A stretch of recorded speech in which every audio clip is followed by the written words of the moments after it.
All right, what's going on, Giants fans? This is Bobby Skinner. Quick little instant reaction video.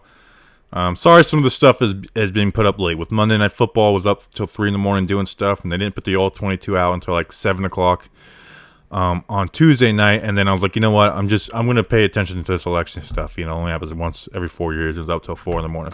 So getting caught up, going to try and get that O-line review out. But anyways, let's get to some news in Giants land. We'll start with the easy stuff. Giants claim wide receiver Dante Pettis. He was waived by the San Francisco 49ers this week. Who is Dante Pettis? Well, in 2018, he was a second-round pick for the Niners. He was drafted because, one, he's a returner, but it's like he's got speed. He can play on the outside. He can get, he's a decent route runner. He can get down the field.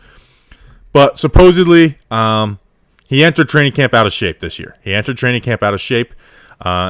And they played him a good amount in the first week, and he just wasn't involved. He only played 66 snaps at offense on offense this entire season. So that's and almost 3/4 of those were in week 1. And then he fumbled a kick return this past week, and I guess they were trying to trade him, trying to get someone to bite at the deadline, which we'll talk about that in a second. But no biters. So they end up waiving him. Giants claim him. That's the good thing about being bad is you get the top of the waiver wire. So Dante Pettis, like I said, he was drafted because of his speed, getting behind defenses, kick returning ability. He's 6'1", 195 pounds, 25 years old. His rookie season, he had 27 catches, 467 yards, and 5 touchdowns on a 60% catch rate. I mean, that's pretty decent numbers right there. Last season, he only had 11 catches, 109 yards, and 2 touchdowns. And this year, it was just nothing. So this is kind of like a why not move, take a chance on some talent. He was a second-round pick for a reason. Doesn't mean he's going to turn anything. But like I said, it's a why not move. Because what are the downsides to this? That we don't play Austin Mack, who has had 1 yard in 3 weeks. We don't play C.J. Board, who had a little bit of production, but it's like we're not groaning for him to be back. So football-wise, what does it mean? Well, we'll get into the Tate news in a second, but it could open it up for, you have Slayton on the outside. You move Shepard into the slot position where that's where he's best fit anyways. That's where he's the most comfortable. He can get production on the outside, but he's going to be the most comfortable in the slot. And then you have Pettis, that outside guy that, has some speed. You can trust him to get over the top at times. So, it gives you some more options with Slayton deep. I know this probably isn't the week to talk about that because of the Jones misses, but nonetheless, it's a why not move. So if he ends up never playing a snap for the Giants, you shouldn't be mad at this move. It's a take a shot, why not move. Now let's get into the Golden Tate stuff. So I'm sure you've heard by now, but we'll get into it. First, Golden Tate's wife went off on Instagram stories after the Monday night game saying he's always open, and every time they throw it to him, he makes a big play, blah, blah, blah. Just going off, which is like convenient timing to say that, Mrs.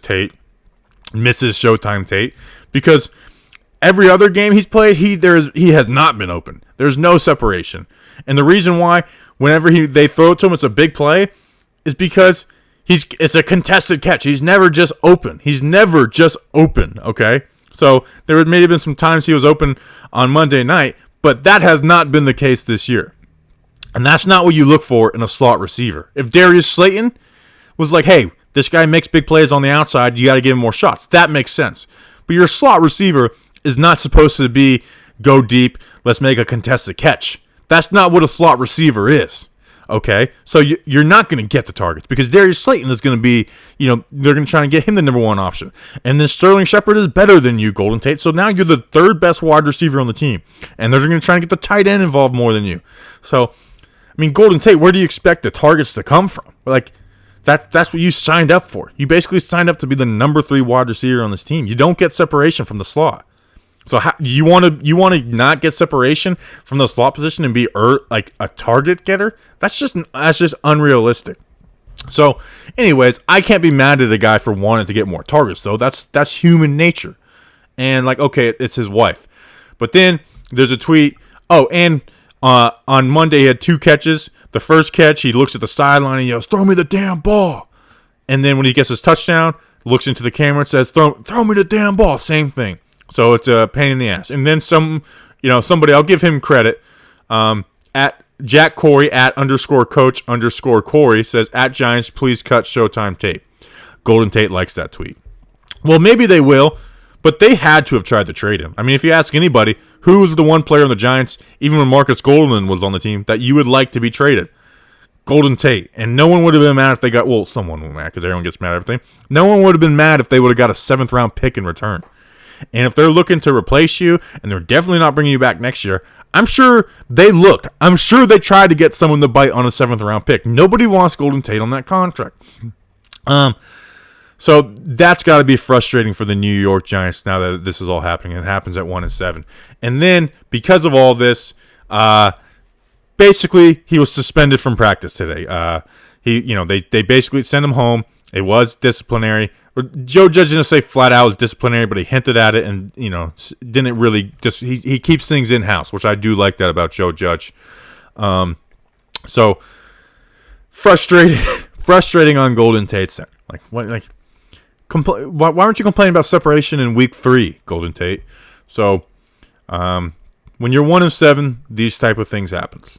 It's just the reality of football. At 1-7, guys get frustrated. And Golden State is not going to be the number 1 option in this offense. He's going to be the number 4. That's just the reality. And nobody wanted you for a 7th-round pick. So if you're still really good, a Super Bowl team would trade for you for that 7th-round pick, and basically and cutting you at the end of the year is not some hurt to your cap space. So Golden Tate's a pain in the ass. Give Dante Pettis a chance, and go Giants. Just go Giants.